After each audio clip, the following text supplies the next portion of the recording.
मंत्र पाठ। ओम सहनावतु सहनौ भुनक्तु सह वीर्यं करवावहै तेजस्विनावधीतमस्तु मा विद्विषावहै। ओम शांति शांति शांति।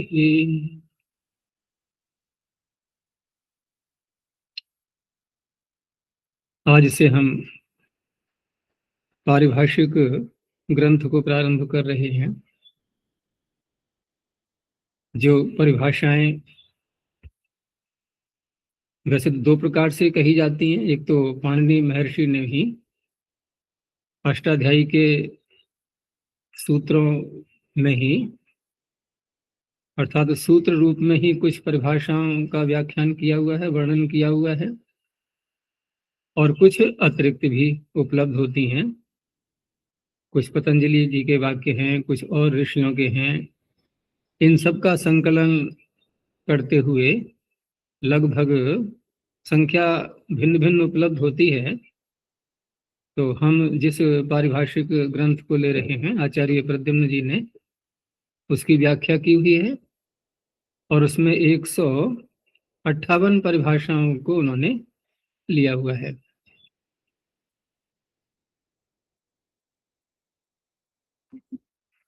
इसमें ये PDF फाइल भी मैंने डाल दी है।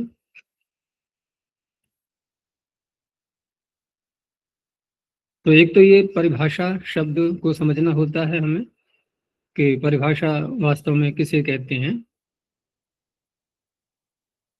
तो एक सामान्य लक्षण है इसका कि परितो व्यापृताम भाषाम परिभाषाम प्रचक्षते। क्या अर्थ हुआ इसका कि परितो व्यापृताम भाषा, जो परितः सर्वतः सब ओर जो भाषा व्याप्त है। अब यहाँ क्योंकि हम एक जो वाक्य हैं परिभाषाओं के रूप में उनको परिभाषा बोल रहे हैं, इसका तात्पर्य है कि ये वाक्य, ये जो सूत्र रूप में वाक्य हैं, ये कैसे होंगे? परितो व्यापृत होंगे ये, ठीक है ना। इनकी पहुंच सर्वत्र होगी। उदाहरण जैसे दीपक का देते हैं ना, कि दीपक जहां हम रख देते हैं तो जहां रखते हैं उसके चारों ओर प्रकाश करता है वो। सूर्य को ले लो, सूर्य का प्रकाश कैसा है? चारों ओर के लिए है। केवल पृथ्वी पर ही नहीं आ रहा है प्रकाश, चारों ओर जा रहा है। तो ऐसे ही परिभाषाएं होती हैं, ये संपूर्ण शास्त्र को प्रकाशित करती हैं। तो ऐसे वाक्यों को कहा जाता है परिभाषा। परितो व्यापृताम भाषाम परिभाषाम प्रचक्षते। अब परिभाषाएं अनेक प्रकार से निकलती हैं, जिसमें कि बाहुल्य है ज्ञापक सिद्ध परिभाषाओं का। तो ये समय समय पर ये बातें आती रहेंगी। हम सीधे इस ग्रंथ को प्रारंभ कर रहे हैं। तो यहाँ इन्होंने प्रारंभ दिया हुआ है अथ पारिभाषिक कि पाणिनीय व्याकरण से अष्टाध्यायी प्रत्याहार सूत्रे। ये जो भूमिका बनाई जा रही है, ये प्रथम परिभाषा की भूमिका बनाई जा रही है। ऐसे ही आगे भी जो परिभाषाएं आएंगी तो उन परिभाषाओं की उत्पत्ति, उनकी आवश्यकता क्यों अनुभव में आ रही है, तो पहले उसकी भूमिका दिखाई जाएगी, ठीक है ना, कि इसकी आवश्यकता पड़ी क्यों हमें। तो ऐसे ही जो आगे परिभाषा आ रही है कि व्याख्यान तो विशेष प्रतिपत्तिर न ही संदेहाद अलक्षणम, इस परिभाषा की आवश्यकता क्यों हुई। तो इसका जो बैकग्राउंड है, प्रारंभ इसका कहाँ से हो रहा है, ये विषय कहाँ से उपस्थित हुआ कि जब हमें इस परिभाषा की आवश्यकता पड़ी तो कोई न कोई पहले समस्या उभारी जाएगी। उस समस्या का समाधान करने के लिए फिर परिभाषा को उपस्थित किया जाएगा।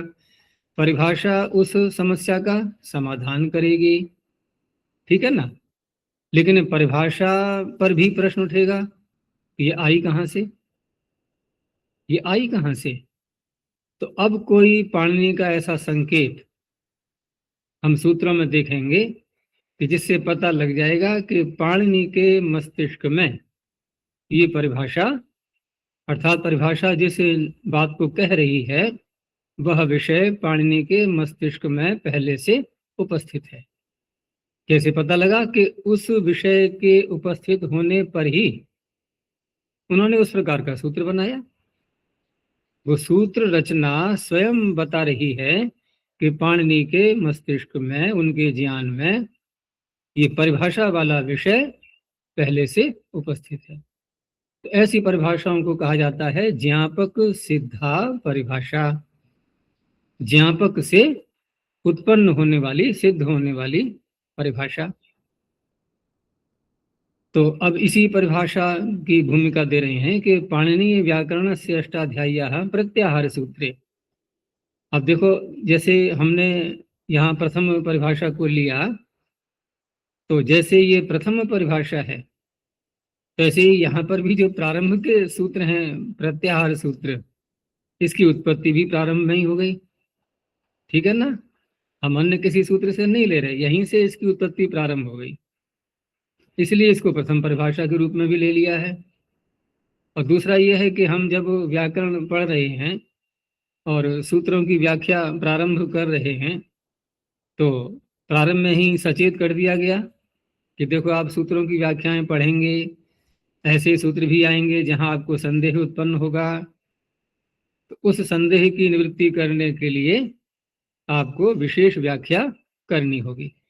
आप संदेह मान करके, संदेह उत्पन्न होते ही ये विचार मन में नहीं आना चाहिए कि यह सूत्र व्यर्थ है, ठीक है ना। नहीं संदेहाद अलक्षणम, अलक्षणम का तात्पर्य यह लक्षण है ही नहीं, अर्थात सूत्र बनने के लायक नहीं है। इसमें सूत्रत्व, सूत्र का जो एक मुख्य उद्देश्य होता है वो घट नहीं रहा है, ऐसा नहीं मानना है। आप व्याख्या कीजिए उसकी, और व्याख्यान से क्या होगा कि एक विशेष प्रकार का ज्ञान आपको उपलब्ध होगा, विशेष प्रतिपत्ति। तो ये परिभाषा है। तो ये कैसे उत्पन्न हुई, तो कहा कि प्रत्याहार सूत्रे अय्युण लण। हम लोग प्रत्याहार पढ़ते हैं तो ये सामान्य प्रश्न उभर आता है, ठीक है ना, कि ये अय्युण और लण, ये दो णकार क्यों लगाए। हम अन्य जितने भी सूत्र देख रहे हैं, 14 सूत्र, तो 12 सूत्रों में अगर देखेंगे हम, तो भिन्न भिन्न भिन्न भिन्न व्यंजन अंत में आए हुए हैं, ठीक है ना। लेकिन नकार 2 बार ले लिया।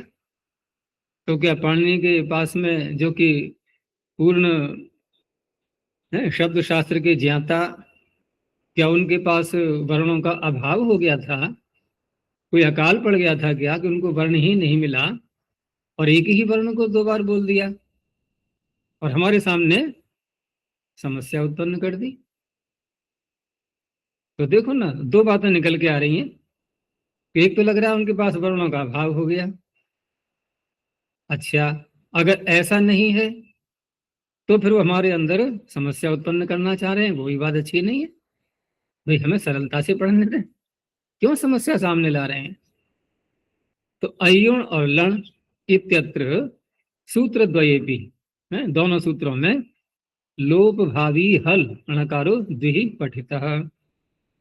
लोप भावी क्यों कहते हैं, क्योंकि जो भी प्रत्याहार सूत्रों में अंतिम व्यंजन आता है, अंतिम हल आता है, तो हलंत्यम सूत्र उसकी इत संज्ञा करता है। इत संज्ञा करेगा तो लोप भी होगा उसका। तो ये सारे अनुबंध कैसे हैं, लोप भावी। सूत्र में आए हुए अंतिम वर्ण लोप भावी, जिनका लोप होना होता है। तो लोप भावी हल, वो कौन सा हल है, णकार। तो णकारो द्विहि पठितः, 2 बार इसको पढ़ा गया। तो अनेन च णकारेण, अब इस णकार से प्रत्याहार कैसे बनते हैं, कौन कौन से।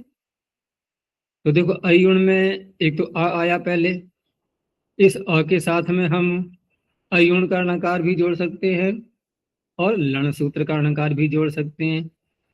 तो अण प्रत्याहार बन गया। फिर अयुण में ई आ गया, तो ई के साथ भी हम अयुण का णकार जोड़ सकते हैं और लण सूत्र का भी णकार जोड़ सकते हैं। तो ये भी एक प्रत्याहार बन जाएगा।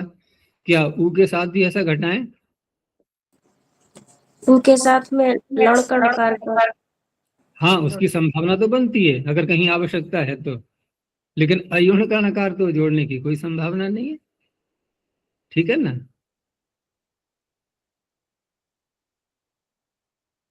अयुण के आवाज आ रही है? ठीक है। कोई सूचना आई थी अभी, पता नहीं कैसी। तो अण और इण, ये दो प्रत्याहारों का इन दोनों णकारों से निर्माण होता है। लेकिन व्यवस्था तो नहीं बन पा रही है, संदेह तो रहेगा ना कि कौन सा णकार लें हम, अ और ई के साथ में जोड़ने के लिए कौन सा णकार लिया जाए, ये संदेह रहेगा। तो प्रत्याहार द्वयम निर्मीयते एवं च येषु सूत्रेषु अण प्रत्याहारस्य इण प्रत्याहारस्य वा निर्देशोस्ति। ठीक है ना? जिन जिन सूत्रों में भी अण प्रत्याहार अथवा इण प्रत्याहार आया हुआ है, दिखाएंगे आगे सूत्र को, तत्र संदेहो जायते, तो संदेह उत्पन्न होता है। क्वनु पूर्वेण लकारेण अण वा इण वा प्रत्याहारो ग्राह्य, कि कहाँ तो हम अयुण के जो पूर्व णकार है उसके साथ में अण अथवा इण प्रत्याहार का ग्रहण करें, क्वच, और कहाँ परेण अर्थात लण सूत्र के णकार के साथ। इत्येवं आदिकम संदेहम अपाकर्तुम, इस प्रकार के संदेह को दूर करने के लिए भवती एषा ज्ञापक सिद्धा परिभाषा। तो ये ज्ञापक सिद्धा परिभाषा ये आ रही है हमारे सामने इस संदेह को दूर करने के लिए। ये भूमिका समझ में आ गई पूरी? कठिन लग रहा है किसी को तो बीच में पूछ सकते हो, ठीक है ना? संदेह नहीं रहना चाहिए। हम जिस शास्त्र को, जिस ग्रंथ को भी पढ़ें तो पूर्णतया उसको समझना है एक ही बार में। तो इस तरह से ये संदेह सामने ला करके, क्योंकि संदेह तो हो ही रहा है, इसमें तो कोई संदेह की बात नहीं है, या संदेह उत्पन्न होने में संदेह है? संदेह में तो कोई संदेह नहीं है ना। संदेह में अगर संदेह है तो फिर उसकी एक परिभाषा और निकाली जाए, है ना? फिर और आगे, फिर और आगे, ये श्रृंखला समाप्त नहीं होगी। तो संदेह तो हो जाता है, ये तो अनुभव हमको पता लग ही जाता है कि हाँ संदेह तो हो रहा है। तो संदेह में कोई संदेह नहीं होता है, ठीक है ना? संदेह का निश्चय हो जाता है। तो ये प्रथम परिभाषा है और इनको कंठस्थ भी करते जाना। तो परिभाषा के जो शब्द हैं कि व्याख्यान तो विशेष प्रतिपत्तिर नहीं संदेहाद अलक्षणम, और ये सारी परिभाषाएं महाभाष्य में है। तो इसलिए आप लोगों को ये जो जो पता दिया हुआ है इसमें, जैसे यहाँ लिखा है म भा यानी कि महाभाष्य, प्रत्या से प्रत्याहार हो गया, और 6 जो संख्या डाली है ये लण सूत्र, अयुण रीलरिक एयों 3 ये हो गए, और अयौच हयवरट लण, ये छठा सूत्र है। तो इसी सूत्र के महाभाष्य में ये परिभाषा आई हुई है, इसलिए महाभाष्य में कहाँ पर है उसका पता भी साथ में मिल जाएगा। तो अब इसका अर्थ करते हैं कि यत्र सूत्रे, अब केवल यही की बात नहीं है कि आपको संदेह यहाँ प्रत्याहार सूत्र में हो गया। ये संदेह तो आपको पूरी अष्टधाई में अनेकों बार उठेंगे इस प्रकार के संदेह। तो यत्र माने यत्र सूत्रे, जिस किसी भी सूत्र में, अथवा वार्तिक आदि, केवल सूत्र की बात नहीं है, वार्तिक आदियों में भी जो वार्तिक आएंगे कात्यायन के महाभाष्य में, तो वहां पर भी क्वचित संदेह स्यात्, यदि कहीं पर भी संदेह उत्पन्न होता है, तत्र व्याख्यानेन विशेषस्य निश्चयो विधेयः। विशेषस्य कस्य? विशेषस्य अर्थस्य, जो विशेष अर्थ है उसका निश्चय कर लेना चाहिए व्याख्यान के द्वारा। तो व्याख्यान क्या होता है?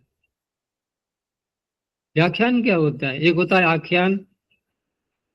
आख्यान माने कोई बात हमने कह दी, बस आख्यान हो गया। अब लगा दिया वी, विशेष आख्यान करना है आपको, विशेष व्याख्या करो ना उसकी, विशेष आख्या करते हुए तब आपको एक विशेष ज्ञान होगा, और वह ज्ञान आपको ये बताएगा कि ये सूत्र, ये वाक्य, ये शब्द व्यर्थ नहीं है, इसका ये प्रयोजन है, ये व्याख्यान से निकलेगा। ऐसा नहीं है कि न तो संदेह मात्रेण सूत्रादिकम एवं अन्यथा मंतव्यम, केवल संदेह उत्पन्न होने मात्र से सूत्र या वार्तिक आदि ये अन्यथा है। अन्यथा का तात्पर्य निरर्थक, कहते ना यूं ही, यूं ही बस। जैसे कोई बैठा है कक्षा में, जैसे छात्र होते हैं, अब वहां देखा किसी अध्यापक ने किसी बच्चे को कि वो तुनका उठा उठा के उसको तोड़ रहा है ऐसे। अब उसे पूछा भाई ये क्या कर रहे हो, क्या उद्देश्य है इसका, तो बस यूं ही। तो पाणिनि भी सूत्र बना रहे हैं, अब ध्यान कहीं और पहुंच गया, एक सूत्र बना दिया ऐसे ही। छात्र ने कहा कि ये क्या गुरुजी, ये क्या सूत्र बना दिया, बस यूं ही निकल गया मुंह से ऐसे। तो ऐसे सूत्र पाणिनि के नहीं होते, ठीक है ना, ऐसे ही वार्तिक भी नहीं होते। तो संदेह मात्र से हमें किसी भी सूत्र आदि को अन्यथा नहीं मानना है यह तो ही, क्योंकि संदेह में एक कारण भी दिखाते हैं, संदेह होता क्यों है। देखो न्याय दर्शन में भी जो 16 पदार्थ गिनाए गए हैं, तो मैंने बताया होगा एक आध बार कि वहां पर 16 पदार्थों में संशय नाम का एक पदार्थ है, ध्यान आ रहा है किसी को? 16 पदार्थों में प्रमाण, प्रमेय, संशय, तीसरा ही है। प्रमाण, प्रमेय, संशय, प्रयोजन, सिद्धांत, इस तरह से 16 प्रकार के वहां पर पदार्थ गिनाए गए हैं। तो संशय आवश्यक होता है, संशय यदि नहीं है तो आप आगे नहीं बढ़ सकते। लेकिन एक वाक्य और भी सुना होगा कि संशयात्मा विनश्यति, ये किन की ओर से कहा जाता है? एक तो उनकी ओर से कहा जाता है कि जो कि ये मानते हैं कि जो हमने कह दिया बस वही प्रमाण है, और यदि आपके अंदर हमारे वाक्य के प्रति कोई संशय उत्पन्न हो गया तो आपका विनाश हो जाएगा। अब श्रोता या ऑडियंस क्या करते हैं? अब उनके अंदर डर बैठा हुआ है कि शंका अगर उठा दी हमने तो हमारा तो विनाश हो जाएगा, तो बस चल पड़ा ऐसे ही। अब बताओ होगा समाधान फिर कोई? शंकाओं को दबा करके रह गया। दूसरा ये है कि संशयात्मा विनश्यति, कि संशय उत्पन्न हुआ, होना चाहिए, होता ही है, मानव का स्वभाव है ये, क्योंकि ईश्वर ने बुद्धि दी है तो संशय तो होगा। लेकिन अब उस संशय का हमने समाधान किया नहीं और जीवन यूं ही चल रहा है, तब भी विनाश हो जाएगा। संशयात्मा विनश्यति, तो संशय तो बहुत आवश्यक है। तो यत्र यदा तु तत् हाँ यतो ही पदार्थानाम साधारण धर्मम गृहीत्वा संदेहो जायते। साधारण धर्म का हम जब ग्रहण करते हैं किसी पदार्थ का, तो संदेह उत्पन्न होने की संभावना बनी रहती है। जैसे दूर से हमने देखा कि कोई आ रहा है, लेकिन प्रकाश की कम उपलब्धि या दूरी अधिक होने से हम उसकी आकृति को, उसके चेहरे को स्पष्ट अभी देख नहीं पा रहे, तो क्या लगता है हमें? संदेह उत्पन्न होता है कि पता नहीं ये अमुक व्यक्ति है या अमुक व्यक्ति है। अब साधारण धर्म यहाँ क्या दिखाई दे रहे हैं? एक तो उसकी आकृति, उसका जो पूरी लंबाई चौड़ाई देख करके कोई मनुष्य है, एक तो ये बोध हुआ, तो मनुष्यत्व तो क्या हो गए? साधारण धर्म। दूसरा, जिन जिन के विषय में संदेह हो रहा है कि ये हो सकता है या ये हो सकता है, उस व्यक्ति के जो साधारण धर्म है वो हमें वहां दिखाई दे रहे हैं, लेकिन विशेष धर्म नहीं दिखाई दे रहा है जिससे पूर्ण पहचान हो जाए हमें, ये संदेह हो जाएगा। तो सामान्य यानी कि साधारण धर्म संदेह को उत्पन्न करते हैं, विशेष धर्म संदेह की निवृत्ति करते हैं। तो साधारण धर्मम गृहीत्वा संदेह हो जायते यदातु, और जब तत्र कस्यचित् विशेषस्य धर्मस्य निश्चय होती, जब उसी वस्तु में हमें किसी विशेष धर्म का निश्चय हो जाता है, तदा संदेहो निवर्तते, संदेह दूर हो जाता है और करना भी चाहिए हमें। तद एवं सति संदेहे, तद एवं, तो इस प्रकार से संदेहे सति, सति संदेहे। सति क्या है ये निखिल पता है? सति नहीं आचार्य। नहीं पता? देखो सत शब्द सुना है ना, अस धातु से क्षत्रिय प्रत्यय करके सत शब्द बनता है। सन सन संतौ संत ऐसे रूप चलाते हैं ना, तो सत शब्द का सप्तमी का एक वचन, और ये शब्द जहां आएगा इसका अर्थ होता है होने पर। अस धातु का अर्थ क्या है? होना, असभुवि, तो होने पर। तो सती संदेहे, संदेह उत्पन्न होने पर। और ऐसे स्थलों में सप्तमी विभक्ति किससे आती है तेजस्विनी?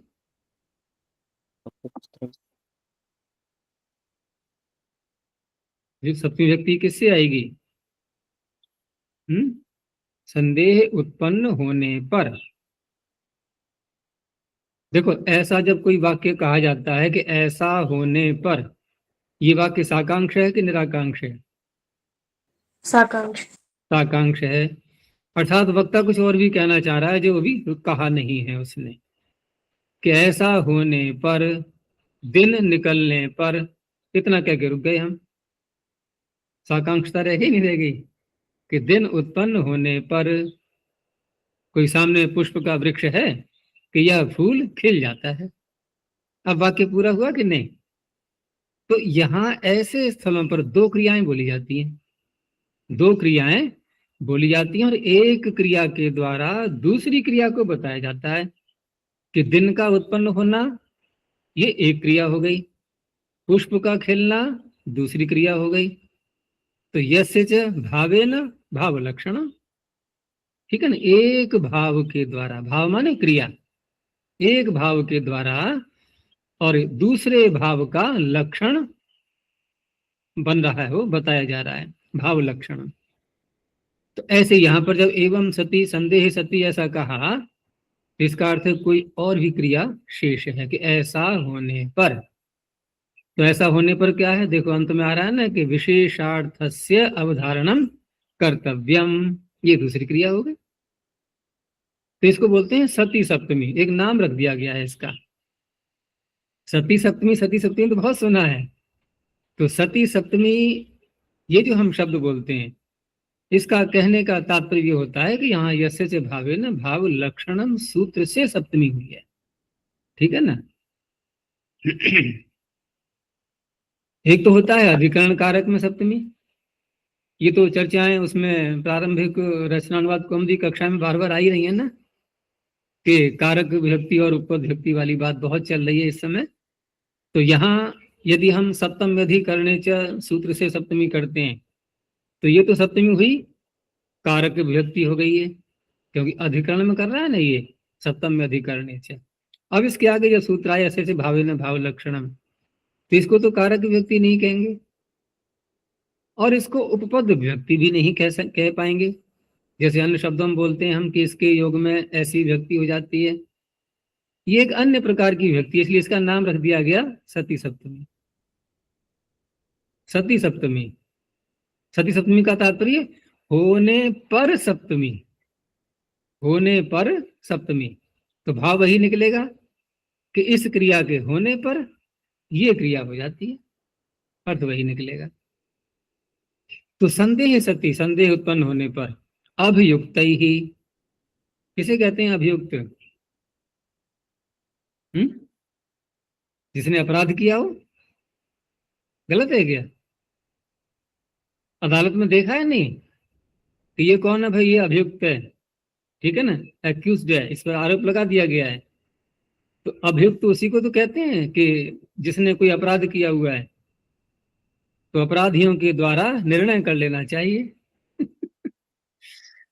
यहाँ अभियुक्त का वो अर्थ नहीं है, यहाँ अभियुक्त का अर्थ है कि जो शास्त्रों में लगा हुआ है, अर्थात विद्वान पुरुष, ठीक है ना। अभियुक्त का अर्थ है यहाँ पर अभि माने चारों ओर से, और ये धातु लगना अर्थ होता ही है, योग संबंध होना शास्त्रों से। तो जो पूर्ण रूप से शास्त्रों में लगा हुआ है, विद्वान पुरुष। तो विद्वानों के द्वारा संदेह उत्पन्न होने पर विद्वानों के द्वारा उक्तेन षड विधेन व्याख्यानेन।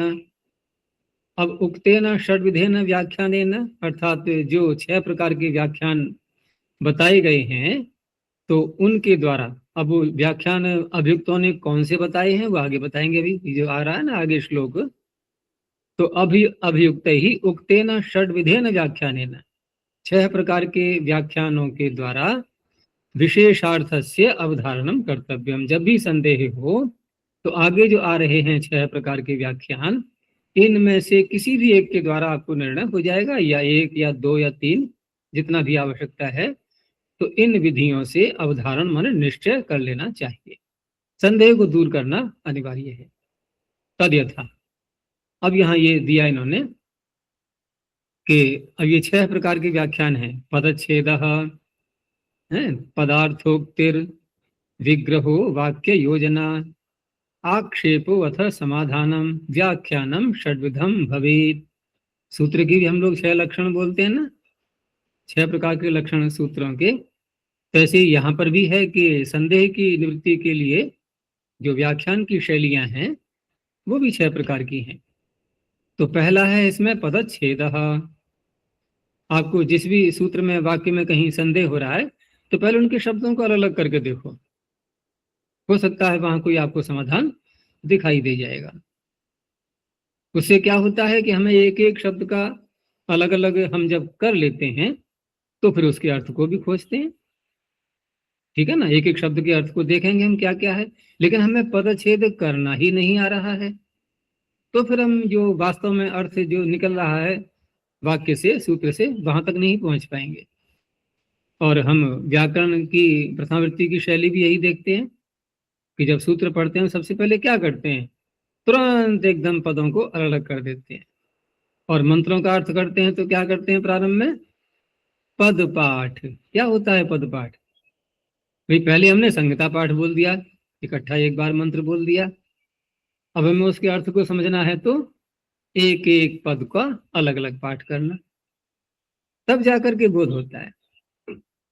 तो पदच्छेद। दूसरा है पदार्थोक्ति ही। अब पदच्छेद तो कर लिया हमने, अब अगली प्रक्रिया क्या होगी कि जिन पदों को हमने अलग अलग बोला है उन पदों के अर्थों का कथन। आप अर्थ भी तो बोलिए उनका क्या क्या है एक एक पद का। ये हो गया पदार्थ की उक्ति, पद के अर्थ का कथन, पचन।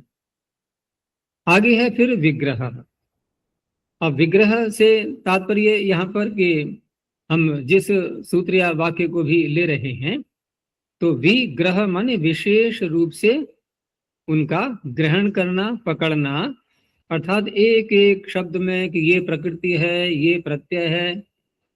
हमने एक पद तो ले लिया, ठीक है ना, पदच्छेद कर लिया, पदार्थ का हमने व्याख्यान भी कर लिया, लेकिन वह पदार्थ निकला कैसे, पद का जो अर्थ हमने किया वह कैसे निकला। तो बिना प्रकृति या बिना प्रत्यय के बोध हो जाएगा उसका, क्या प्रकृति है और क्या प्रत्यय है। प्रत्यय ही तो अर्थ का निश्चायक होता है। प्रत्यायते अनेनेति प्रत्ययः, प्रत्यायते अर्थः अनेन इति प्रत्ययः, जिससे अर्थ का बोध कराया जाता है उसे कहते हैं प्रत्यय। तो प्रकृति प्रत्यय का बोध भी चाहिए हमें। ये क्या हो गया, विग्रह। और विग्रह संधि विच्छेद करते हैं उसको भी विग्रह कह देते हैं, ठीक है ना। फिर आगे क्या है कि वाक्य योजना। अब वाक्य योजना में जिस सूत्र को हमने लिया उसमें पदच्छेद करके अनेक पद आ गए। अनेक पद के आने के बाद उन पदों का परस्पर आपस में संबंध जब जोड़ेंगे तो एक क्रम बनाएंगे उनका, जिससे कि एक पूरा अर्थ के रूप में वाक्य बन जाए। एक वाक्य में हम उस अर्थ को कह पाए तो वहां एक अन्वय होता है। अन्वय का तात्पर्य होता है कि इस पद को यहाँ रखो, इस पद को यहाँ रखो, इस पद को यहाँ रखो, एक क्रम होता है उनका रखने का, इसको अन्वय बोलेंगे। क्योंकि सूत्र रचना करते समय इन बातों का विशेष वो नहीं होता है कि हम कौन सा पद कहाँ रखेंगे। कहीं कहीं महत्व होता भी है उसका, लेकिन सामान्य अर्थ करते समय हम उनका क्रम थोड़ा बदल भी देते हैं, जिस भाषा में हम अर्थ करना चाह रहे हैं उस भाषा की दृष्टि से।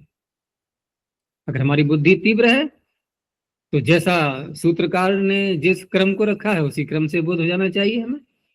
अब मंत्रों का भी अर्थ है, हमारी बुद्धि तीव्र है, जैसे अग्नि वायु आदित्य अंगिरा ने जब परमात्मा ने जब उनको अर्थ समझाया होगा तो क्या परमात्मा ने अन्वय करके समझाया होगा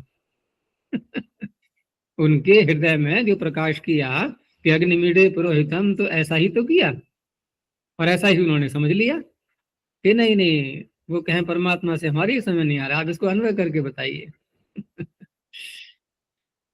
अब क्योंकि आगे चल करके फिर उसके अन्वय भी होने लगे, तो अन्वय तक पहुंचना ये हमारी बुद्धि का ह्रास बता रहा है। ये कोई उत्कृष्टता नहीं है हमारी बुद्धि की कि अन्वय करना पड़ रहा है हमें। अगर अन्वय आवश्यक होता तो ईश्वर वैसे ही ना रखता उसी क्रम से फिर, लेकिन क्योंकि हमने कृत्रिम भाषाएं बहुत सी बना ली, हम उनके साथ में घटाते हैं उसको, तो फिर अन्वय की योजना ही बनती है। तो वाक्य योजना अन्वय। अब उसके बाद फिर भी अगर हमें संदेह हो रहा है, तो देखो यहाँ संदेह स्वयं उभारा जा रहा है कि आक्षेप समाधान, पूर्व पक्ष उत्तर पक्ष, ये है प्रक्रिया। और देखो महर्षि ग्रंथों में सत्यार्थ प्रकाश को ही देख लो, भरा पड़ा है पूर्व पक्ष उत्तर पक्ष, प्रश्न उत्तर प्रश्न उत्तर प्रश्न उत्तर। और यही ऋषियों की परंपरा प्राचीन काल से चली आ रही है। कोई भी विषय ले लो, यही प्रक्रिया है प्रश्न और उत्तर की। बहुत आवश्यक है प्रश्नों का उठना और फिर उनका समाधान भी होना। तो इन 6 प्रकार की जो विधि है किसी भी संदेहात्मक वाक्य का विशेष अर्थ तक पहुंचने की, ये यही विधि होती है। तो ये अभियुक्तों ने, विद्वानों ने यह 6 प्रकार की विधियां बताई है। तो पदच्छेद पदार्थोक्तिर विग्रहो वाक्य योजना आक्षेपो अथ समाधानम व्याख्यानम षड्विधम भवे। ठीक है ना। अब फिर अपने विषय पर आते हैं। एवं आचार्य जी, हम्म पदच्छेदः पदार्थोक्तिर विग्रहो, तो विग्रह तीसरे क्रम में रखा है, उसको दूसरे क्रम में रखना चाहिए ना, तभी इसलिए पदार्थोक्ति। देखो, पहले हमने पदच्छेद कर लिया, अब पद अलग अलग करते ही हमें कुछ ना कुछ तो पद के अर्थ का बोध हो ही जाता है। हम संस्कृत पढ़े हुए हैं, भाई इतना पढ़ चुके हैं। देखो संदेह की उत्पत्ति भी सामान्य मनुष्य को नहीं होती, ध्यान रखना। एक कहने में आता है ना, जैसे किसी आचार्य ने कुछ पढ़ाया और छात्र से कहा भाई कोई प्रश्न है तो पूछो। फिर ये भी तो कहते हैं कि देखो प्रश्न 2 ही अवस्थाओं में, प्रश्न 2 अवस्थाओं में नहीं आता, या तो बिल्कुल समझ में नहीं आया अथवा पूर्ण समझ में आ गया। गलत तो नहीं कहा मैंने निखिल? सही अगर है। कुछ भी समझ में नहीं आया तब भी प्रश्न नहीं आएगा, और पूर्ण समझ में आ गया तब भी प्रश्न नहीं उठेगा। तो हम अपने को किस कोटि में मान रहे हैं अगर प्रश्न नहीं उभार रहे हैं? तो भाई बिल्कुल समझ में नहीं आया, ये तो स्वीकार्य होगा नहीं, गले नहीं उतरेगी बात ये। तो क्या है, हमने पूरा पूरा समझ लिया है, हो गया ना। मैं इस कोटि का अभी नहीं हुआ आचार्य जी। तो इसलिए जब पदच्छेद करके पदार्थोक्ति पर आए, ठीक है ना, तो पदार्थोक्ति का तात्पर्य इतना तो हम जानते ही हैं कि कुछ ना कुछ तो अर्थ है ही पद का, और हमारी बुद्धि में आ रहा है। लेकिन अब संदेह जब उत्पन्न हुआ कि ये अर्थ जो हमारे अंदर आ रहा है, उभर रहा है पद का, इस अर्थ को लाने से हमें ये संदेह नहीं दूर हो पा रहा है हमारा। ये संदेह उत्पन्न हो गया क्योंकि अर्थ तो आया पद का। तो ऋषि कहते हैं कि अब इसका पद विग्रह करो ना, अलग अलग थोड़ा और इसको स्पष्ट करो कि इसमें क्या प्रकृति है और क्या प्रत्यय है, ये पहचानो। हो सकता है वहां कोई क्लू मिल जाए जो आपका समाधान हो जाए संदेह का। इसलिए उसके आगे ही रखना होता है उसको, विग्रह को, क्रम है उसका एक। अर्थात केवल पद का अर्थ साधारण रूप से समझ लेना, फिर उसके बाद प्रकृति तक पहुंचना। हाँ, प्रकृति प्रत्यय तक पहुंचना ये अगली प्रक्रिया होती है, प्रकृति प्रत्यय तक पहुंचने की। एक तो ये बात होगी। दूसरा ये है कि देखो ये जो श्लोक होते हैं, ये श्लोकों के रूप में जो रचना होती है, तो वहाँ कुछ छंद रचना का भी ध्यान रखना होता है। तो वहाँ शब्दों को आगे पीछे कर भी सकते हैं, लेकिन यहाँ ऐसा लग नहीं रहा है। यहाँ आगे पीछे करने की कोई विशेष आवश्यकता अनुभव हो नहीं रही है, और अगर होती भी है तो कोई आपत्ति नहीं है। लेकिन ये 6 प्रकार हैं, इनमें से एक प्रकार से हो जाए समाधान, या 2 विधियों को अपनाना पड़े, 3 को अपनाना पड़े, या 6 को अपनाना पड़े, कुछ भी हो सकता है। समाधान तक पहुंचना आवश्यक है और हो ही जाएगा। तो एवं चात्र चत्वारि इमानि अणग्रहणानि पूर्वेण णकारेण। अब ये देखो विशेष व्याख्यान प्रारंभ हो गया। अब ये विशेष व्याख्यान प्रारंभ हुआ। संदेह क्या था कि आपने दो णकार क्यों पढ़े, दो बार णकार को क्यों पढ़ा। अब यहाँ ये निर्णय कर रहे हैं, और ये निर्णय करने में भी आधार बताएंगे, अपना हेतु देंगे कि हमने ऐसा निर्णय क्यों किया। अर्थात यह प्रत्याहार आपने पूर्व नकार से क्यों लिया, यह प्रत्याहार आपने पर नकार से क्यों लिया, ये प्रश्न तो भरेगा ना, तो उसका समाधान भी बताएंगे। तो चत्वारि इमानि अणग्रहणानि, चार इनके अण प्रत्याहार जहां कहा गया है, तो चार जो अण प्रत्याहार कहे गए हैं वो तो है पूर्वेण णकारेण, अयुण के पूर्व णकार से। कौन कौन से हैं वो चार, तो कहा उरण रपरः। उरण रपरः में जो अण प्रत्याहार पढ़ा है पाणिनि ने, वह अण प्रत्याहार का णकार अयुण के णकार से है। अभी बताएंगे कारण। और ढलोपे पूर्वस्य दीर्घः अणः, दीर्घोणः, वहां भी अण प्रत्याहार आ रहा है, वो भी पूर्व णकार से है। फिर केणः, ये ह्रस्व करता है, क प्रत्यय परिणयते, क प्रत्यय परिणयते अण को ह्रस्व करता है ये, तो यहां भी अण प्रत्याहार पूर्व णकार से है। चौथा दिया अणो प्रगृह्यस्या अनुनासिकः, ये अनुनासिक आदेश करता है अण प्रत्याहार को, अण में आने वाले वर्ण को, तो यहां भी अण प्रत्याहार ये भी पूर्व णकार से है। तो चार हो गई ये, एक लिया पांचवा है, एक पांचवा लिया, वो पर नकार से है। वो कौन सा है, अणुदित सवर्ण से चा प्रत्यय, बहुत प्रसिद्ध सूत्र है ये। तो अणुदित सवर्ण से चा प्रत्यय में जो अण प्रत्याहार में णकार लगा हुआ है, इत्येकम परेण, ये एक ही ऐसा प्रत्याहार है जो लण सूत्र के णकार से जुड़ा हुआ है। ठीक है ना। तो ये अण प्रत्याहार के निर्णय इन्होंने किए। अभी इनका आधार नहीं बताया गया ऐसा क्यों कर रहे हैं ये।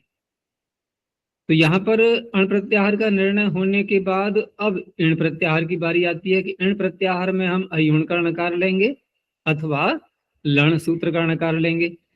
तो वहां एक ही वाक्य से निश्चय कर दिया कि इण ग्रहणानि तु सर्वाणि एव परेण इति। इण प्रत्याहार में जो णकार है, और कहीं भी यदि आपको उपलब्ध हो रहा है पूरी अष्टाध्यायी में, तो वहां आपको पर णकार से ही उसका ग्रहण करना है। ठीक है ना, यहां तक ये बात हो गई। अब यहां पर प्रश्न उठ रहा है कि आपने ये निर्णय किस आधार पर किया। क्या आपने कहा और हम यूं ही मान लें ऐसे, तो कहा नहीं, ऐसे नहीं मानना है। तत्र कथम कृत्वा, किस प्रकार से, विशेषार्थस्य निश्चयः क्रियते। विशेष अर्थ कौन सा था यहाँ पर, ये पूर्व णकार से है, ये पर णकार से है, ये विशेषार्थ हुआ। तो ये विशेषार्थ आपने कैसे निश्चय किया। इति दिंग मात्रम अधस्तात् प्रस्तुयते। कुछ दिंग मात्र का तात्पर्य होता है थोड़ा सा, ठीक है ना, एक दिशा मात्र। जैसे किसी से कहते हैं भाई देखो हमने आपको दिशा बता दी, अब आगे चलना तो आपको ही है, और आगे और कुछ बाधाएं आती हैं उनका निर्णय, उनका समाधान आपको स्वयं करना है। हमने एक संकेत मात्र दे दिया है आपको, तो थोड़ा संकेत मात्र बताते हैं। अधस्तात् प्रस्तुयते, तो उसी पूर्व पक्ष उत्तर पक्ष के रूप में देखो समाधान कर रहे हैं उसका। तो पूर्व पक्ष पहले उठाया, ठीक है ना। जैसे इन्होंने प्रारंभ में कौन सा प्रत्याहार लिया था, अण प्रत्याहार में पहले वैसे उणर लिया था इन्होंने, ढलोपे उसके आगे था, लेकिन यहाँ जो क्रम दिया है इन्होंने, तो ढलोपे को दे रहे हैं, ठीक है ना। तो पूर्व पक्ष दिया कि ढलोपे पूर्वस्य दीर्घोणः। यहाँ पर निर्णय करना है हमें किस सूत्र में, इत्यत्र अण इति प्रत्याहारः पूर्वेण वा णकारेण गृह्यते परेण वा इति संदेहः। ये सब महाभाष्य के ही वाक्य हैं एक प्रकार से, ये वहां ऐसे ही विचार किया गया है सब। अब आप लोग अपने को गौरवान्वित अनुभव कर सकते हो कि हम आज महाभाष्य का अध्ययन कर रहे हैं। तो यहाँ पर प्रश्न उठाया गया कि ढलोपी पूर्व से दीर्घोण में अण प्रत्याहार आपने कौन से अणकार से गृहीत किया है। अब समाधान देते हैं कि पूर्वेण इव अणकारेण इति निश्च प्रचम एतत्। ये क्या शब्द आ गया, निश्च प्रचम? अब यही संदेह हो गया, तो संदेह हो गया तो विशेष व्याख्यान तो करना पड़ेगा ना। तो ये शब्द कैसे बना? क्योंकि ये तो पहली बार ही सुनने में आ रहा होगा ना, या सुना है कभी? निश्च प्रचम, अर्थ तो इसका वही है कि बिल्कुल निश्चित है, ठीक है ना। लेकिन ये शब्द बनेगा कैसे? तो देखो, ये समास करते हैं दो शब्दों का। समास जो दो शब्दों का किया जाएगा, कर्मधारय समास करेंगे, तो शब्द हैं हमारे पास में दो, निश्चित और प्रचित। निश्चित का तो अर्थ हम सब जानते ही हैं, ठीक है ना। और प्रचित शब्द का भी क्या तात्पर्य होता है? ची धातु किस में आती है? चयन करने अर्थ में। तो प्रकृष्ट रूप से, प्रकर्ष रूप से जिसका चयन कर लिया गया है, ठीक है ना, प्रकर्ष रूप से। और निश्चित में निश्चायक रूप से चयन कर लिया हमने। निश्चय में तो निश्च जो लगता है वो निश्चय अर्थ में ही आता है प्राय करके। तो निश्चित और प्रचित कर्मधारय करेंगे, निश्चितम च प्रचितम च, ये कर्मधारय किया हमने। लेकिन कर्मधारय करके तो जिन शब्दों का हम विग्रह कर रहे हैं, तो बनना चाहिए निश्चित प्रचितम। अब क्या करें? तो अब तो फिर उसी की शरण में जाना होगा, मयूर व्यंसकादयश्च, ठीक है ना। बहुत व्यापक सूत्र है ये कि मयूर व्यंसकादि एक गण पढ़ा है पाणिनि ने, उस गण में कुछ शब्द पढ़ दिए हैं, तो वहां जो शब्द पढ़े हैं वहां उसी रूप में उनको स्वीकार करना है। अर्थात हमें यह मानना पड़ेगा कि निश्चित के स्थान पर रह गया निश्च और प्रचित के स्थान पर रह गया प्रच। अब यहाँ सूत्र में ढूंढना कि किस सूत्र से आदेश हुआ ये। अगर सूत्र स्वीकार करना भी है तो मयूर वंशकादेश, बस इसी से हमें स्वीकार करना है। इस सूत्र के माध्यम से यहाँ निश्च और प्रच ये आदेश हो जाएंगे और इसी से समास कर लेंगे। ये दोनों कार्य करता है, समास भी कर देगा आपका ये कर्मधारय, और दूसरा जो शब्दों में परिवर्तन हमें दिखाई दे रहा है उसको भी ऐसे ही स्वीकार करना है, किसी सूत्र से हो गया। तो समाधान जो दिया इन्होंने कि पूर्वेण इव अणकारेण इति निश्च प्रचम एतत्, अर्थात ये निश्चय है कि यहाँ पर पूर्व अणकार से ही है। तो बात तो नहीं बनी, ये संदेह का आपने निवृत्ति कहाँ की? भाई जो आपने बात पहले की थी वही अब कह दी, इसमें अंतर क्या रहा? इसलिए बात फिर वही उठी, कुतः, कैसे निर्णय किया आपने कि ये पूर्व अणकार से? हम तो प्रणकार से मानेंगे, निर्णय का आधार भी तो होना चाहिए कोई। तो कहा कि परेण णकारेण गृहीतः स्यात् चेत, चेत माने यदि। अब देखो ऐसे ही तो निर्णय होता है कि यदि हम आपकी बात मान लें, तो आप जो शंका उठा रहे हो, यदि उस बात को हम स्वीकार कर लें तो क्या होता? तो परेण णकारेण गृहीतः स्यात्, यदि ये पर णकार से गृहीत हो रहा होता अत्र, तो अणः इत्येतस्य ग्रहणम एव व्यर्थम स्यात्, अण प्रत्याहार का ग्रहण करना ही यहाँ व्यर्थ होता। अब इस बात को समझने के लिए हमें सूत्र के अर्थ को समझना है ढंग से पहले, कि सूत्र कह क्या रहा है ये, कि ढकार का और रेफ का लोप यदि कहीं हो जाता है, ठीक है ना, तो पूर्व जो अण है, ढकार और रेफ का जहां लोप हुआ है, उससे पूर्व जो अण प्रत्याहार का वर्ण दिखाई दे रहा है उसको दीर्घ होता है, ठीक है ना, उसको दीर्घ होता है। अच्छा, अब मैं प्रश्न करता हूं कि दीर्घ व्यंजन को होता है या अच को होता है? हल को होता है या अच को होता है? अच्छा, अच को होता है ना, क्योंकि ह्रस्व दीर्घ प्लुत संज्ञा करने वाला सूत्र कुकालो झ्रस्व दीर्घ प्लुतः, उसमें पढ़ा हुआ है पाणिनि ने अच, उकालः अच, ह्रस्व दीर्घ प्लुतः। ह्रस्व दीर्घ प्लुत संज्ञाएं किसकी होती हैं? अच की। अब इसमें यदि हम पर्णकार से इसको ले लें तो पर्णकार से लेने में अच प्रत्याहार के भी सारे वर्ण आ गए और कुछ हल भी आ गए। ह य व र ल ये भी आ गए कि नहीं? क्या इनको दीर्घ होगा? इनको संभावना है दीर्घ करने की। तो पाणिनि को यदि दीर्घ जिनको होता है उन्हीं का ग्रहण करना होता तो प्रत्याहार क्या बोलना चाहिए था सूत्र के अंदर? अचह। अच बोलते फिर वो, भाई णकार न बोल करके चकार बोल देते, यही तो बोलते हैं ना। और अच प्रत्याहार अनेकों बार बनाया भी है पाणिनि ने, बहुत से सूत्रों में है। एको यणचि अच बोला है कि नहीं बोला है? ऐसा तो है नहीं कि पाणिनि प्रत्याहार बनाना नहीं जानते, वो अच भी तो कह सकते थे। अण कह करके उन्होंने क्यों ये संदेह को उत्पन्न किया यहाँ पर अणकार बोल करके? यदि पाणिनि को सभी अच ग्रहण करने होते दीर्घ करने के लिए तो सीधा यहाँ पर वो अच प्रत्याहार बोलते, सूत्र बनता ढलोपे पूर्वस्य दीर्घो अचः, बस ये सूत्र बनता। और ये सूत्र न बना करके, अच प्रत्याहार न कह करके उन्होंने जब अण कहा है, अब क्या पता लग रहा है कि पाणिनि पूर्व णकार को ही लेना चाह रहे हैं, पूर्व णकार को ही लेना चाह रहे हैं। उन्हें अच में आने वाले सारे वर्णों को नहीं लेना है। ठीक है ना? यही बात आगे बताएंगे अब कि कुतः के परेण अणकारेण गृहीतः स्यात् चेदत्र अणः इत्येतस्य ग्रहणम एव व्यर्थम स्यात् यतो ही। अब कारण बता रहे हैं कि अचश्च इति सूत्रेण। अभी अचश्च जो सूत्र दिया है इन्होंने, तो वहां पर इस कारण से दिया है ये कि आपने जिस सूत्र से संज्ञा की है उ कालो ह्रस्व दीर्घ प्लुतः, तो वहां तो ठीक है कि ह्रस्व दीर्घ और प्लुत संज्ञाएं आपने की हैं और अच की हैं।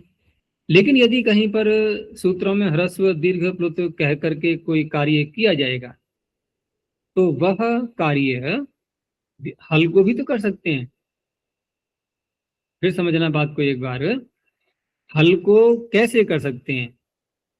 क्योंकि यहां तो आपने संज्ञा कर दी, संज्ञा है ह्रस्व दीर्घ प्लुत, संजी है अच।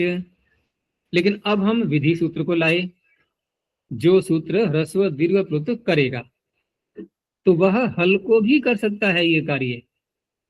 और हल को करेगा तो क्या होगा कि हल के स्थान पर, उदाहरण के लिए हम नकार को ले लें कि नकार के स्थान पर हमें ह्रस्व करना है और हमें पता है कि ह्रस्व अच की संज्ञा होती है, तो हम नकार के स्थान पर अचों में से जिसका भी कुछ मेल खा रहा है ऐसा अच ले आएंगे और नकार के स्थान पर रख देंगे उसको।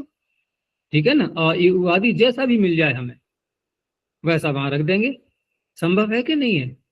तो उन्होंने एक सूत्र और बनाया फिर अचश्च। क्या है इसके आगे? उकालो झ्रस्व दीर्घ प्रत्यय के आगे अचश्च। अचश्च, यही सूत्र तो आ रहा है। अब ये निर्णय कहाँ के लिए हुआ कि विधि सूत्र में जहां जहां कार्य किया जाएगा वहां पर भी ये अचष्ट, ये परिभाषा है अचष्ट भी, ये परिभाषा वहां उपस्थित हो जाएगी। जैसे गुण या वृद्धि करते समय एको गुण वृद्धि परिभाषा उपस्थित हो जाती है, ऐसे ही अचष्ट परिभाषा हो जाएगी। अब क्या सूत्र का अर्थ बनेगा कि ह्रस्व कह करके, दीर्घ कह करके, प्लुत कह करके जब कहीं पर आदेश किया जाए तो वह आदेश अच के ही स्थान में होता है। ये अचष्ट का अर्थ हो गया। अब पूरा पूरा निर्णय हो गया। ये संज्ञाएं भी अच की होती हैं और आदेश के रूप में भी अच के ही स्थान में ये आदेश होते हैं। ठीक है ना? तो आचार्य जी, हाँ, तो फिर ये जो विधि सूत्र है ढलोपे पूर्वस्य दीर्घोणः, दीर्घ कह करके अच के स्थान में ही होना है, यदि ऐसा यदि क्या निर्णय हो ही गया तो ढलोपे पूर्वस्य दीर्घो चह भी क्यों कहेंगे? चह भी नहीं कहेंगे? क्यों नहीं कहेंगे? क्योंकि दीर्घ आदेश कर कितने ही रहा कितने है। कितने नहीं, दीर्घ किन किन को करेंगे फिर हम? अचष्ट परिभाषा है ही। तो सारे अच आ जाएंगे ना, सारे अच आ हाँ, जाएंगे, फिर सारे अच आएंगे कि नहीं? आएंगे। फिर और हमें सारे लेने नहीं है, हमें लेने हैं केवल 3 अ, ई, उ। हाँ, ये निर्णय होने से पूर्व अभी हमारी बात हुई थी ना हाँ कि नहीं, वो तो ठीक है, वो बात कह सकते हैं हम, वो बात कह सकते हैं। और ये भी कह सकते हैं कि अगर पाणिनि को पर्ण पर्णकार लेना होता तो पर्णकार तक न पहुंच करके वो ऐ या उच के चकार तक आ जाते। भाई हमने अन्य वर्णों को क्यों बढ़ा, ये प्रश्न उठता कि नहीं? क्योंकि अन्य वर्णों को बढ़ाना निरर्थक हो जाता कि नहीं? ह या व र ल, इनको क्यों बढ़ाया हमने, क्यों जोड़ा? क्योंकि इनको तो दीर्घ हो ही नहीं सकता ना, तो नहीं हो सकता तो ऐ या उच का चकार लेते वो। ये बात कब आ रही है सामने? जब सारे अचों में से किसी को भी दीर्घ करना होता तब। हाँ, आईएच के चकार को भी क्यों लेते ये पूछ रही थी, क्योंकि नहीं, अचश्य है। प्रत्याहार बन रहा है ये तो निश्चय है, प्रत्याहार तो बना है, प्रत्याहार बन गया है, हम इस स्थिति को ले रहे हैं। और संदेह उत्पन्न ये हो रहा है कि पूर्व नकार लें या पर नकार लें, प्रत्याहार ही न लें, ये अभी बात नहीं उठाई जा रही है। हमें कौन सा प्रत्याहार लेना है ये निर्णय करना है अभी। जी। पूरे प्रत्याहार को मत हटाओ अभी, ठीक है ना? क्योंकि पूरे प्रत्याहार को हटा करके भी बात वही आ रही कि प्रत्याहार की ग्रहण की फिर आवश्यकता ही नहीं थी। हम ये भी अंत में कह सकते हैं कि कि दीर्घ तो या ह्रस्व तो अचों को ही होता है, तो अच स्वयं ही गृहीत हो जाता। लेकिन अब प्रत्याहार क्योंकि बन गया है, तो प्रत्याहार बन गया है तो उस अवस्था में यदि पाणिनि को सारे अचों को दीर्घ करना होता, क्योंकि व्यंजन को दीर्घ होता नहीं, तो अण न कह करके वो अच कहते। लेकिन अण तो कहा है उन्होंने, अण कहा है, तो अब स्पष्ट हुआ कि पूर्व णकार से ही गृहीत होगा। तो हाँ, तो यतो ही, क्योंकि अचश्च इति सूत्रेण, अचश्च इति सूत्रेण ह्रस्वो दीर्घः प्लुतश्च अच एव स्थाने भवन्ति। ह्रस्व दीर्घ प्लुत जो है ये अच के ही स्थान में होते हैं। इति कृत्वा, ऐसा मानकर, अचह इति उपस्थितम स्यादेव, क्योंकि परिभाषा है ना, ये परिभाषा पूरे शास्त्र को प्रकाशित करती है। अचश्च परिभाषा है ये ढलो पे पूर्व से सूत्र के पास पहुंच जाएगी और वहां पर अच के ही स्थान में ह्रस्व होगा। पुनरपि यद अणग्रहणम करोति, और फिर भी यहाँ पर जो अणग्रहण कर रहे हैं, तस्य एतदेव प्रयोजनम यद ढलोपे इत्येवम आदिकेषु, इत्येवम आदिकेषु माने इस प्रकार के सूत्रों में, पूर्वेणैव णकारेण प्रत्याहारो यम गृहीतव्यः, पूर्व णकार से ही यहाँ प्रत्याहार का ग्रहण करना चाहिए, ठीक है ना? तो इस तरह से इन्होंने ढलोपे पूर्व से दीर्घोण में अण प्रत्याहार कौन से णकार से है, इसका एक तार्किक समाधान किया है अभी। ये ऐसा नहीं है कि बाबा वाक्यम प्रमाणम जो कह दिया हमने बस वही मानो, ऐसा नहीं। उन्होंने तर्क दिया उसमें कि यदि ऐसा न होता तो ऐसा होता, ये जो बात कही जाती है, तो उससे अब ये निश्चय पक्का हो गया कि अब यहाँ पर हम ये स्वीकार कर सकते हैं कि पूर्व णकार से ही इसका ग्रहण है। अब एक और सूत्र को लेते हैं, अगला सूत्र है फिर। अब यहाँ पहले पूर्व पक्ष के रूप में आया कि अणुदित सवर्ण से चा प्रत्यय, यहाँ भी ऐसे ही प्रश्न उठाएंगे, शैली वही रहती है कि इत्य तस्मिन् सूत्रे अण प्रत्याहार पूर्वेण वा णकारेण परेण वा इति जिज्ञासा। अब यहाँ भी यही जिज्ञासा हो रही है कि अणुदित सवर्ण से प्रत्यय सूत्र में कौन सा णकार लिया जाएगा। अब यहाँ भी तार्किक समाधान करेंगे। समाधानम कि एतत् सूत्रस्थो अयम अण प्रत्याहार, इस सूत्र में स्थित जो अण प्रत्याहार है ये परेणैव णकारेण इति नास्ति कश्चित् संदेह। अब ये तो वाक्य वैसा हो गया ना प्रतिज्ञा वाक्य, जैसे पिछले सूत्र में भी कहा था, तो ऐसे थोड़ी मानना है हमें। प्रतिज्ञा करने वाले को अपनी प्रतिज्ञा की सिद्धि भी करनी होती है, केवल कहने मात्र से कोई बात स्वीकार नहीं की जाती। तो ये प्रतिज्ञा वाक्य हो गया कि नहीं नहीं कोई संदेह नहीं है, ये परणकार से ही है। कैसे है? कथम कि सूत्रकारस्य उर्रित इति स्वीयम वचनम एव अत्र ज्ञापकम। अब यहाँ एक ज्ञापक से सिद्ध करना चाह रहे हैं ये कि अणुदित सवर्ण से चा प्रत्यय में कौन सा णकार है? पर णकार। कैसे पता लगा? तो इस बात को समझने के लिए पहले हमें उर्वृत सूत्र को समझना होगा। तो उर्वृत सूत्र का क्या अर्थ है, बताओ मुझे कोई भी, पहले इसको समझाओ मुझे थोड़ा सा, नहीं पता तो मैं खोलूं। क्या अर्थ है इसका उर्वृत का, कहाँ आया हुआ, कहाँ आया हुआ है, किस प्रकरण में? अणौचङ्ग्युपधाया ह्रस्वः। हाँ, अणु चंग्युपधाया ह्रस्वः, यानी कि णित णिच प्रत्यय परे रहते, ठीक है ना, णिच प्रत्यय। हाँ, चंग पर णिच प्रत्यय पर रहते और ऋकार के स्थान में ऋवर्ण के स्थान में ऋकार आदेश होता है, उपधातु। तो ऋकार के स्थान पर ऋवर्ण, उपधा, ऋकार के स्थान पर ऋकार आदेश होता है, ठीक है ना। उहु ऋत, तो उहु क्या हो गया, ये री का षष्ठी का एक वचन, ऊपर से उपधाया शब्द आ रहा है, ठीक है ना। तो ऋकार के स्थान पर ऋकार आदेश होता है। इसमें हम देखेंगे तो उहु में जो री है, जिसका षष्ठी का एक वचन है, ये वो री तपर नहीं है, तपर है क्या? और जो आदेश कर रहे हैं हम ऋत, वो री तपर है, अर्थात एक री अतपर है, दूसरी री तपर है, ये तो निश्चय हो गया। तो जो री तपर नहीं है वहां दीर्घ रीकार को भी ले सकते हैं हम, और ह्रस्व ऋकार को भी ले सकते हैं, और जो आदेश करना है वो ह्रस्व ऋकार ही होगा, ये निश्चय हो गया। अच्छा, अब ये ज्ञापक कैसे बन रहा है, अर्थात अणदित सवर्ण से चा प्रत्यय सूत्र में गृहीत अण प्रत्याहार के विषय में ये ज्ञापक कैसे बन रहा है। तो अणदित सवर्ण से चा प्रत्यय क्या करता है, ये कहता है कि अण प्रत्याहार में जो वर्ण आ रहे हैं ये अपना भी ग्रहण कराते हैं और अपने सवर्णों का भी ग्रहण कराते हैं, ठीक है ना, ये तो निश्चय हो ही चुका है, अपना भी ग्रहण और अपने सवर्णों का भी ग्रहण। तो उस दृष्टि से देखें तो यहाँ पर ये जो उह में जो री में षष्ठी है, ये री अपना भी ग्रहण कराएगा, यानी कि ह्रस्व ऋकार और दीर्घ ऋकार का भी ग्रहण करा देगा ये, ठीक है ना, दोनों का ग्रहण कराएगा। तो ज्ञापक कैसे बना, तो अब समझा रहे हैं आगे कि तथा ही अस्मिन सूत्रे, अर्थात उर्वृत सूत्र में ऋकारस्य तपर करणे, कौन सा ऋकार, जो आदेश के रूप में आ रहा है उसी में तपर है, पहले वाले में नहीं है।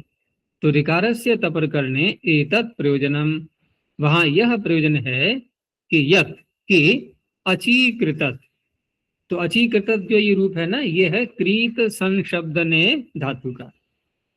तो क्रीत संशब्दने धातु से हम णिच प्रत्यय लाते हैं, और णिच प्रत्यय ला करके लुंग लकार की सिद्धि करनी है हमें, लुंग लकार का प्रथम पुरुष का एक वचन। तो इत्येवम आदिषु प्रयोगेषु, अब स्थिति देखो बिल्कुल स्पष्ट है, अट आगम और जोड़ सकते हो इसमें, क्योंकि अचीकृत ऐसा है ना, तो प्रारंभ में तो अट आगम आ जाएगा, आगे धातु आ गई क्रीत, उसके आगे आ गया ये णिच प्रत्यय, कौन से सूत्र से, कौन से सूत्र से, हेतुमतिच, हैं?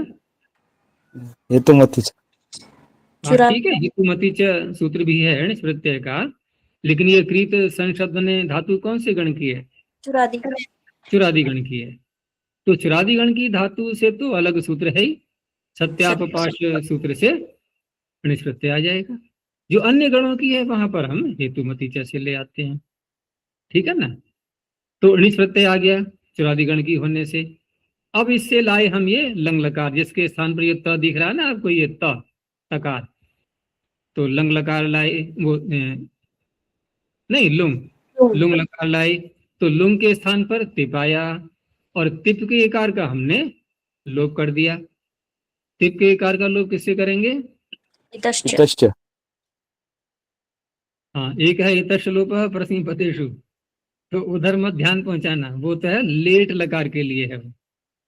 अब जो आगे सूत्र प्रारंभ होते हैं ना, सौत्तमस्य के भी आगे, सौत्तमस्य भी लेट लकार का ही सूत्र है, 5 सूत्र है वहां लेट लकार के, लेटो डाटो आत ऐ वै तो न्यत्र इतश्च लोपः परस्मै पदेषु और स उत्तमस्य, इन 5 को अलग कर देना बिल्कुल, लेकिन अलग ऐसे मत करते ना कि वहां प्रकरण से ही हटा दो, फिर तो अगले सूत्रों में अनुवृत्ति कहाँ से लाओगे। अब आया आगे नित्यम गीता, ठीक है ना। तो नित्यम गीता में अब हम किसकी अनुवृत्ति लेंगे? नितः। नहीं, ऊपर से किसका लोप करेगा ये? इतश्चलो। नित्यम नितः में स उत्तम से, उत्तम पुरुष के सकार का लोप करता है ये नित्यम गीता। अब आया आगे इतश्च, ये नित लकारों में एकार का लोप करता है। तो यहाँ जो ये तकार दिखाई दे रहा है ना, ये जो तिप का तकार, ये एकार का इसने इतश्च सूत्र ने लोप कर दिया, अब तकार रह गया। अब आगे स्थिति समझ में। अब ऐसे जो धातुएं ऋयंत होती हैं, जैसे यहाँ पर अनिच प्रत्यय लाए हम कृत धातु से, तो ऐसी धातुओं का हम जब लुंग लकार में रूप चलाते हैं तो एक सूत्र बहुत प्रसिद्ध है चंग प्रत्यय लाने वाला। क्योंकि यहाँ पर जब लुंग लकार है तो चिली तो आएगा ना, चिली लुंगी से चिली तो आएगा। तो प्रारंभिक स्थिति क्या है यहाँ पर? क्रीत, णिच, चिली और टिप का तकार। अब क्योंकि ऋजंत धातु है ये, तो ऋजंत धातुओं से उत्तर चिली के स्थान पर चंग होता है। बोलो सूत्र। ऋणी श्री द्रुभ्यः कर्तरि च। ऋणी श्री द्रु श्रुभ्यः कर्तरि चंग। जितनी भी ऋजंत धातुएं होती हैं, चाहे हेतुमती जैसे लाएं, अब ये लुंग लकार की सिद्धि भी एक प्रकार से हो रही है पूरी, प्रत्येक गण की धातु ले सकते हो आप इसमें, कि किसी भी गण की धातु से बस मात्र इतना है कि आप ऋणिच प्रत्यय ले आए हैं प्रारंभ में, और प्रारंभ में ऋणिच लाएंगे तो सनाद्यंता धातु तो लगाना ही पड़ेगा, ठीक है ना, दोबारा धातु संज्ञा करनी ही होती है। तो ऐसी जितनी भी ऋजंत धातुएं हैं उनका जब लुंग लकार में रूप चलता है तो वहां पर चिली के स्थान पर चंग आदेश होता ही है, ठीक है ना, ये पक्का नियम है। तो इस तरह से यहां पर हमने चिली के स्थान पर चंग कर लिया है। अब चलते हैं आगे कि इति स्थितौ, ऐसी स्थिति हो जाने पर अब क्या होगा कि ये जो कृत में जो दीर्घ रीकार आपको दिखाई दे रहा है, यहाँ ये इसमें जो लिखा है इन्होंने ऋकारस्य जो लिखा है ना पुस्तक में, इसको रीकारस्य कर लेना, दीर्घ रीकार। पुस्तक यदि पास में है तो उसमें ह्रस्व ऋकार लिख दिया हुआ इति स्थितौ ऋकारस्य, क्योंकि यहाँ दीर्घ ऋकार है कृत में। तो ऋकारस्य स्थाने ह्रस्व एव ऋकारादेशो यथा स्यात्, ह्रस्व ऋकार ही हो जाए। अब यहाँ बात समझना कि कृत में जो दीर्घ ऋकार है, इस दीर्घ ऋकार के स्थान पर यदि यहाँ पाणिनि उर रित में तपर न करें तो दीर्घ ऋकार के स्थान पर कौन सा ऋकार होगा? दीर्घ। दीर्घ ही होगा। फिर समझ में आया नहीं? तो ऋकार से स्थाने ह्रस्व एव ऋकारादेशो यथा स्यात्, क्यों कि स्थाने अंतरतमः इति परिभाषया, हम जब दीर्घ ऋकार के स्थान पर ऋकारादेश करेंगे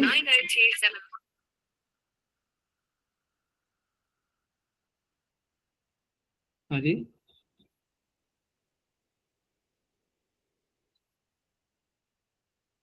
तो उसमें दीर्घ ऋकार के स्थान पर जब आदेश करेंगे तो यदि पाणिनि तपर नहीं करेंगे तो स्थाने अंतरतमः से कौन सा आएगा? फिर दीर्घ ही आएगा, और हमें करना है ह्रस्व, ठीक है ना। तो दीर्घ ऋकार से ह्रस्व एवं ऋकारादेशो यथा स्यात् स्थाने अंतरतमः इति परिभाषया प्रमाणकृत आंतर्येण। अब देखो प्रमाणकृत आंतर्य किसे कहते हैं? प्रमाण का तात्पर्य होता है उसमें जो मात्राएं हैं, जैसे यहाँ पर दीर्घ ऋकार में कितनी मात्राएं हैं? 2 मात्राएं, द्विमात्रिक। ह्रस्व ऋकार में कितनी मात्रा है? 1 मात्रा। ये 1 मात्रिक हो गया या मात्रिक कह लो उसको। तो यहाँ प्रमाणकृत आंतर्य, जितनी मात्रा का स्थानीय है उतनी ही मात्रा का आदेश होना चाहिए, इसे कहते हैं प्रमाणकृत आंतर्य। तो प्रमाणकृत आंतर्येण अणुदित इति ग्राहक शास्त्र साहाय्येन। अब इसकी हमें आवश्यकता पड़ेगी अणुदित सवर्ण से चा प्रत्यय है सूत्र की, ठीक है ना, क्योंकि अणुदित सवर्ण से चा प्रत्यय है ये निर्णय कराएगा कि ये जो अण प्रत्याहार में आने वाले वर्ण हैं ये अपना भी ग्रहण कराते हैं और अपने सवर्णों का भी ग्रहण कराते हैं। तो उस अवस्था में इति ग्राहक शास्त्र सहायेन दीर्घस्य दीर्घादेशो मा भूत्। अब यहां तक की बात फिर से समझो। यदि पाणिनि उस रित में तपर न करते तो क्या स्थिति बनती कि क्रीत में जो दीर्घ रीकार है, इस रीकार के स्थान पर कौन सा रीकार होता? दीर्घ दीर्घ रीकार होता। और सूत्र क्या लगाते हम? स्थाने अंतरतमः, ये परिभाषा लगाते। इस परिभाषा से प्रमाणकृत आंतर्य हम ग्रहण करेंगे। लेकिन प्रमाणकृत आंतर्य ग्रहण करेंगे तो उस अवस्था में दीर्घ रीकार के स्थान पर दीर्घ रीकार कौन ग्रहण कराएगा? अर्थात वो आया कैसे? अनुदित सवर्ण अणुदित सवर्ण से चा प्रत्यय, क्योंकि रीकार आ रहा है अण प्रत्याहार में। अच्छा, रीकार अण प्रत्याहार में आ रहा है, ये कैसे पता लगा हमें? आ रहा है क्या?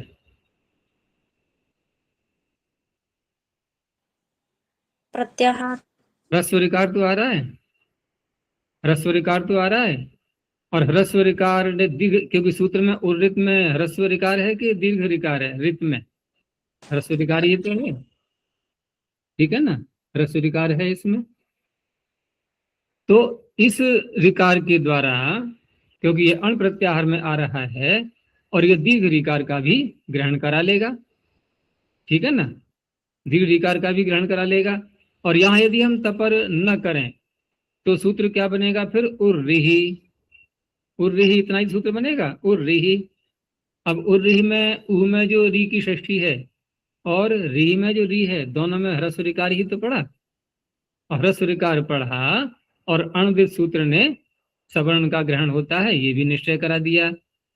तो उह में जो री में षष्ठी है, इसने क्रीत के री का ग्रहण कराया, और जो आदेश किया हमने री, इसने स्थानीय अंतरतम की सहायता करते हुए वहां दीर्घ रीकार का ग्रहण करा दिया। तो री के स्थान पर री ही तो होगा, दीर्घ री के स्थान पर दीर्घ री ही होता। ये समस्या आ रही थी। इस समस्या का निराकरण करने के लिए पाणिनि ने क्या किया कि रित में तकार जोड़ दिया। अब क्या होगा? अब ये होगा कि उह में जो री है, इसने तो ह्रस्व दीर्घ सबका ग्रहण करा लिया, तो क्रीत का री ग्रहण हो गया, ग्रहण हो गया कि नहीं? अब आदेश जब करना है तो आदेश में पाणिनि ने तकार लगा दिया, अब ह्रस्व री ही होगा। तो ह्रस्व री को भी ह्रस्व री होगा, दीर्घ री को भी ह्रस्व री होगा। समझ में आ रहा है कि नहीं यहां तक? अच्छा, तो ये तो इन्होंने एक समस्या दिखाई थी कि यदि तपर न करते तो दीर्घादेश हो जाता। तो दीर्घादेशो मा भूत, दीर्घादेश न हो, दीर्घादेश न हो जाए, इसलिए तकार लगाया है। अब यहां पर एक बात उठती है कि यदि दीर्घादेश हो जाता है ना, यानी कि तकार मत लगाओ आप, समस्या जो की तो बनी रहने दो, तकार मत लगाओ। आपका यही तो कहना है कि दीर्घादेश हो जाता फिर। तो पूर्व पक्षी ये पूछेगा कि दीर्घादेश आप करके दीर्घ के स्थान पर दीर्घ करके क्या प्रभाव डालना चाह रहे हो? प्रयोजन क्या होगा उसका? दीर्घ के स्थान पर दीर्घ कर लिया तो आपने कौन सा तीर मान लिया बताओ? कि बहुत बड़ा कार्य किया हमने। क्या किया कि क्रीत में जो दीर्घ री है उसको हमने दीर्घ री कर लिया। तो परिवर्तन तो हुआ नहीं कुछ भी। तो ऐसे कार्य कहलाते हैं निष्प्रयोजन, ठीक है ना, निष्प्रयोजन कार्य कहलाते हैं। तो इस तरह से दीर्घस्य दीर्घ वचने प्रयोजनम नास्ति, है ही नहीं प्रयोजन। इति कृत्वा, अब क्या होगा? इति कृत्वा ह्रस्व एवं भविष्यति इति चेत। अब यदि कोई ऐसी शंका उठाता है, ये शंका के रूप में रखा है इन्होंने, कि यदि कोई ये कहे यहाँ पर कि आप जो समाधान दे रहे हो कि दीर्घ को दीर्घ न हो जाए, इसलिए पाणिनि ने तपर कर दिया, ठीक है ना, इसलिए पाणिनि ने तपर कर दिया। अब यहाँ पर सिद्धांति ही कह रहा है ये बात, अभी पूर्व पक्षी ने कोई प्रश्न उठाया नहीं था, लेकिन सिद्धांति ने आगे उठने वाले पूर्व पक्षी के मन में जो प्रश्न आ सकता है उसको स्वयं उभारते हुए समाधान दिया। ऐसा होता है, ये भी शैली होती है ऋषियों की। कभी कभी ऐसा होता है ना कि छात्रों में ही देखो ना, बात उठती है कि भाई प्रश्न प्रश्न आपके अंदर ये हो सकता है। अब छात्र सोचता है कि मेरे अंदर तो हुआ नहीं था ये, लेकिन हाँ संभावना पूरी पूरी थी, मैं उभार नहीं पाया प्रश्न। तो कभी कभी आचार्य ही उस प्रश्न को उभार देते हैं। जो उभरना चाहिए छात्रों के मन में वह आचार्य स्वयं ही उभार लेते हैं कि देखो यदि आप ऐसा प्रश्न उभारोगे तो इसका ये समाधान है। समाधान भी दे दिया पहले से। तो पूर्व पक्षी यदि ऐसा कहे कि दीर्घ के स्थान में दीर्घ करने में तो कोई प्रयोजन है ही नहीं, अर्थात ह्रस्व ही हो जाएगा, तो अब आचार्य उसका समाधान देते हैं कि नहीं, दीर्घ का भी प्रयोजन होता है। जैसे क्रीत में दीर्घ ऋकार है और दीर्घ ऋकार के स्थान पर हमने दीर्घ ऋकार कर दिया, तो बात ये आई थी कि इसका लाभ क्या हुआ। तो लाभ दिखा रहे हैं। लाभ ये है कि रीत इत धातु हो इति इत्व वारण रूप प्रयोजनस्य सत्वात्। देखो रीत इत धातु क्या कहता है। ये रीत इत धातु मत लगाना यहाँ पर, ये केवल अनुवृत्ति के रूप में है। ये थोड़ा संशोधन कर लेना इसमें। उपधायाश्च सूत्र। हाँ, यहाँ सूत्र लगेगा इसके अगला वाला, उपधायाश्च, क्योंकि उपधा में है। ये रीत इत धातु लगता है रीकारांतों में, जैसे त्रि प्लवन संतरणयो आदि धातुएं जो होती है ना, उनमें लगता है ये।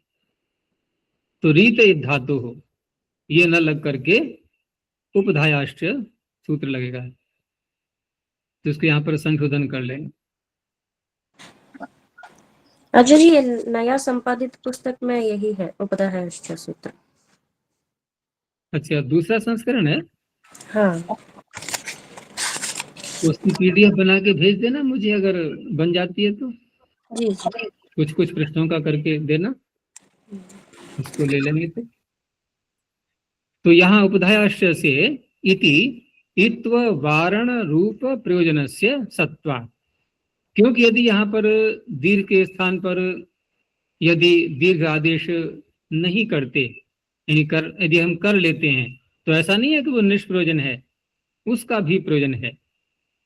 क्यों प्रयोजन है उसका? कि वहां पर फिर रीकार के स्थान पर इकार आदेश होता है उपधायाश्च से, ठीक है ना। उपधायाश्च सूत्र से उपधा में यदि दीर्घ रीकार है तो उसको इकार आदेश हो जाता है, और हमें करना नहीं है यहाँ इकार आदेश, हमें यहाँ पर करना नहीं है, लेकिन प्राप्त तो होता है। तो इत्व वारण रूप प्रयोजनस्य सत्वात्। अब यहाँ पर प्रश्न ये उठेगा कि आपने दीर्घ के स्थान पर यदि दीर्घ कर लिया तो तब तो हमें कोई लाभ दिखाई दे नहीं रहा है। अच्छा, यदि आप ये कहते हो कि नहीं, लाभ है हमें कि उपधायाश्च से हम उस रीकार के स्थान पर इकार कर लेंगे, यही तो बात आई, यही तो बात आएगी ना। लेकिन उस अवस्था में उपधायाश्च सूत्र यदि हम यहाँ लगाने लगें, उपधायाश्च सूत्र यदि लगाने लगें, जैसे एक प्रसंग वहां भी आता है कि सु और अम के स्थान पर क्या आदेश करते हैं हम? अतो अम सूत्र से सु नपुंसक लिंग शब्दों से उत्तर सु और अम के स्थान पर क्या करते हैं? सु के स्थान पर क्या करते हैं? अम। और अम के स्थान पर क्या करते हैं? अम। क्या वही स्थिति नहीं है यहाँ पर दीर्घ के स्थान पर दीर्घ री करना? तो वहां यदि ये प्रश्न उठाया जाए कि अम के स्थान पर अम क्यों किया, क्यों किया बोलो, क्यों निखिल, वो ये अनमोल, अम के स्थान पर अम क्यों करना पड़ा? भाई सु को अम करना तो बनता है, समझ में आता है कि भाई सु आदेश है, ये सु प्रत्यय है, सु को अम आदेश कर लिया। लेकिन अम के स्थान पर अम, ये कुछ गले नहीं उतर रहा है, इसमें परिवर्तन क्या कर लिया हमने? यदि हम अम के स्थान पर अम नहीं करेंगे तो समूह नपुंसकाद उसको हटा देगा कि नहीं? समूह नपुंसकाद सु का और अम का लुक कर देता है। और हमने क्या किया कि अम को उठाया, ठीक है ना, उठा के फिर वहां ठोंक दिया। अब समझ में आई पूरी भाषा? हमने जमा दिया, होता है ना, भाई कोई प्रबल आदमी आता है और किसी पे हाथ रख दे कि भाई इसको नहीं छेड़ना है, अब तो उसका हाथ रखना ही उसकी सुरक्षा का कारण बन गया। अब उसको कोई नहीं छेड़ेगा। तो पानी ने क्या किया कि अम को, अभी थोड़ा ढीला था ये, यदि मैं इसके ऊपर हाथ नहीं रखूंगा तो ये समूह नपुंसकलिंग इसको हटा देगा, अम को। अनमोल आ रहा है समझ में? यदि अम को हम नहीं करेंगे तो पांडे ने सोचा कि समूह नपुंसकलिंग इसका लुप्त कर देगा। फिर अब उन्होंने क्या किया कि अम को दोबारा फिर अम कर दिया, तो पाणिनि का हाथ रख गया नहीं उसके ऊपर। और पाणिनि क्या कहना चाह रहे हैं कि देखो इसको मत छूना। आप किससे कह रहे हैं? समूह नपुंसकलिंग से। बच गया नहीं बच गया वो? अब ऐसे यहां समझ लो कि क्रियत में दीर्घ ऋकार है, और इसे दीर्घ ऋकार को यदि कुछ भी ना करें हम, मतलब उर्वरित सूत्र लगावे ही नहीं, कल्पना करो, तो उपधायाश्च सूत्र इसको इकार करेगा कि नहीं? करेगा कि नहीं? अब क्या किया पाणिनि ने कि इस दीर्घ ऋकार को दीर्घ ऋकार आदेश कर दिया। ये बात कब आ रही है? जब हम रित में तपर न लगाएं तो दीर्घ ऋकार को स्थानांतरतम लगा करके दीर्घ ऋकार हो जाएगा। उससे लाभ क्या होगा कि उपधायाश्च से फिर इकार नहीं हो पाएगा। क्यों? क्योंकि वही बात होगी ना समुद्र मुस्कात वाली, बिल्कुल वही स्थिति है, अर्थात सुरक्षित हो गया वो। यही तो बात होगी। तो वही कह रहे हैं कि एवं च, हाँ, कि रीत उपधायाश्च इति इत्व वारण रूप प्रयोजनस्य सत्वात्। इत्व का वारण, वारण माने रोकना, ये रोकना रूप प्रयोजन हो जाएगा। कब? कि दीर्घ ऋकार को दीर्घ ऋकार कर देंगे उस अवस्था में। एवं च दीर्घ ऋकारस्य स्थाने प्राप्तम दीर्घादेश विधानम वारयितुम एव तपरकरणम इति सिद्धम। अब क्या हुआ यहां पर कि दीर्घ ऋकार के स्थान पर जो दीर्घ ऋकार प्राप्त हो रहा था उसको रोकने के लिए इनकी हो रहा था, ये कोई निष्प्रयोजन नहीं था। प्रयोजन क्या था उसका? उपधायाश्च से इत्व को रोकना, लेकिन वो कार्य करना नहीं है हमें, अर्थात हमें दीर्घ ऋकार ही नहीं करना है। तो उसको रोकने के लिए पाणिनि ने उर्वरित सूत्र में री के आगे तकार लगा दिया, तपरकरणम इति सिद्धम। तो तपरकरण सार्थक हो गया कि नहीं? अब यहां तक तो बात आ गई, तपरकरण सार्थक हो गया। अब वो तो सिद्ध नहीं हुआ ना भी कि ये अण प्रत्याहार में कौन सा णकार है, ये भी सिद्ध नहीं हुआ। लेकिन ये भूमिका बनाई इन्होंने कि जब तक ये विषय नहीं समझ में आएगा तब तक अण प्रत्याहार में कौन सा णकार है ये भी समझ में नहीं आएगा। अब कह रहे हैं कि परम यदि पूर्व णकारेण अणग्रहणम स्यात्, परम माने परंतु, परंतु यदि पूर्व णकार से इस अण प्रत्याहार का ग्रहण मान लिया जाए। कौन से अण प्रत्याहार का? कौन से सूत्र के अण प्रत्याहार का? नहीं, कौन से सूत्र में आया है प्रत्याहार? हम किसकी बात कर रहे हैं? अनुदित सवर्ण सवर्ण प्रत्यय की, ठीक है ना? तो अनुदित सवर्ण प्रत्यय में पूर्व णकारेण अनग्रहणम स्यात्, यदि पूर्व णकार से यहाँ ग्रहण हो जाता तर्हि पूर्वस्मिन् अणि ऋकारस्य असमावेशात्। तो पूर्व अण में है अयोण सूत्र के णकार को यदि लेते हैं हम तो उस प्रत्याहार में कितने वर्ण आएंगे? क्यों निखिल? पूर्व णकार को यदि लेते हैं तो अण प्रत्याहार में कितने वर्ण आएंगे? 3। कौन कौन से आएंगे? 3। यू यू आएंगे। री आया? नहीं आया ना? नहीं। री तो आया ही नहीं। तो यहाँ पर पूर्वेण णकारेण अणग्रहणम स्यात्, यदि ऐसा हो जाता है तर्हि पूर्वस्मिन् अणि ऋकारस्य असमावेशात्, ऋकार का उसमें समावेश होता नहीं, और ऋकार का जब समावेश नहीं होता तो ऋकारस्य सवर्ण ग्रहणम प्राप्तम एवं न भवति। फिर ऋकार अपने सवर्णों का ग्रहण कराता है, ये बात ही नहीं उठेगी बिल्कुल भी, ठीक है ना? जब ये बात ही नहीं उठेगी तो उस अवस्था में तत् किम सवर्ण निवृत्त्यर्थेन ऋकारस्य तपरकरणेन, ये ऋकार नहीं यहाँ पर, ये ऋकार है। हाँ, ह्रस्व ऋकार कर लेना, ये ह्रस्व ऋकार कर लेना, ये शुद्धियां ज्यादा हैं इसमें। तो यहाँ ऋकार का जो तपर करण, ऋकार का जो तपर करण किया गया है, तो सवर्ण की निवृत्ति के लिए, क्योंकि तकार क्यों लगाते हैं हम, कि तपरस तत्कालस्य, तत्काल का बोध कराने के लिए लगाते हैं। क्यों? क्योंकि अणु सवर्ण से प्रत्यय मानता नहीं, वो सवर्ण का ग्रहण कराने लगता है। लेकिन यहाँ पर यदि हम अण प्रत्याहार को अयुण के सूत्र से ले लें, तो उस अवस्था में री तो आया नहीं उसमें, और री नहीं आया तो री जहां जहां भी आएगा जिन जिन सूत्रों में, वो सवर्णों का ग्राहक तो होगा नहीं। जब नहीं होगा तो उसको रोकने के लिए तकार क्यों लगाया जाएगा सूत्रों में? तो उर्रित का तकार व्यर्थ हो जाएगा कि नहीं? कब? जब अण प्रत्याहार का अणकार पूर्व णकार से लिया जाता है। यहां तक बात समझ में आ रही है नहीं अब? तो तत्किम सवर्ण निवृत्त्यर्थे न ऋकारस्य तपर करणे न, लेकिन पाणिनि ने तो उर्रित सूत्र बना दिया। अब बना हुआ सूत्र थोड़ी हटाया जाएगा वहां पर। तो स्वयं पाणिनि कृतम तु है, किया हुआ है तपर यहाँ पर ज्ञापयति। अब ये ज्ञापन निकल रहा है।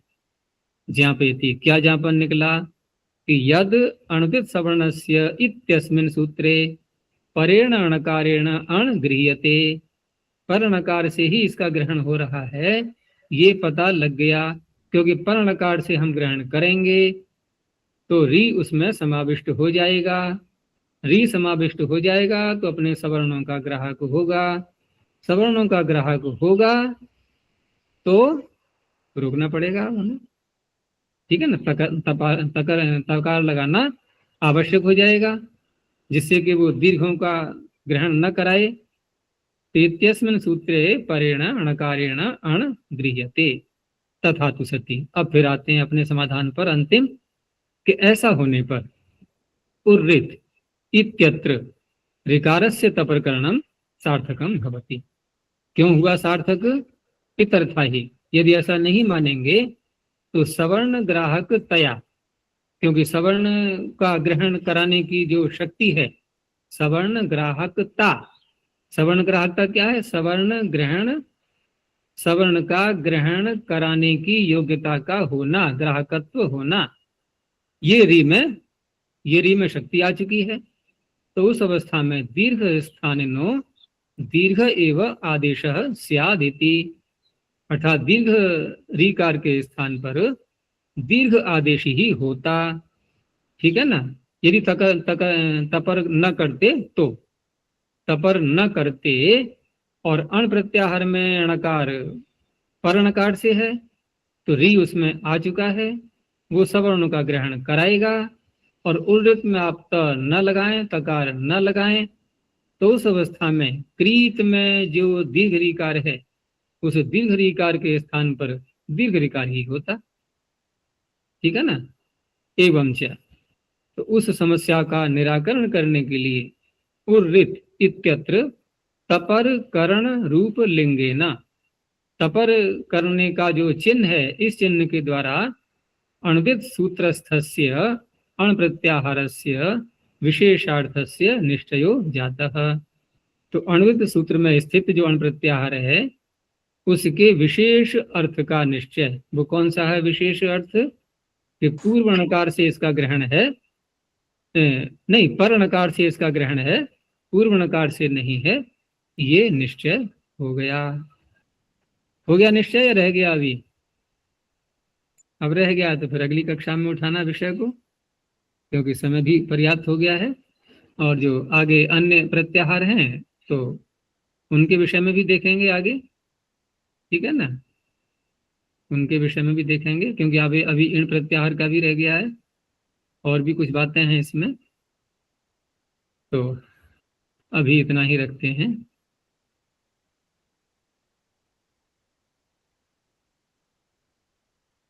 प्रणव ध्वनि।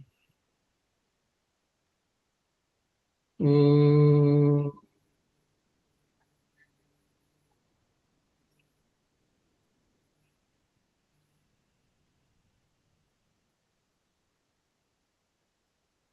ओ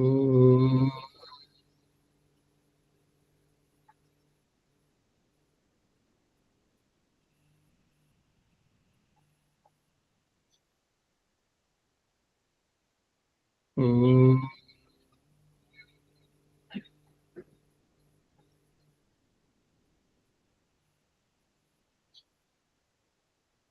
शांति शांति शांति।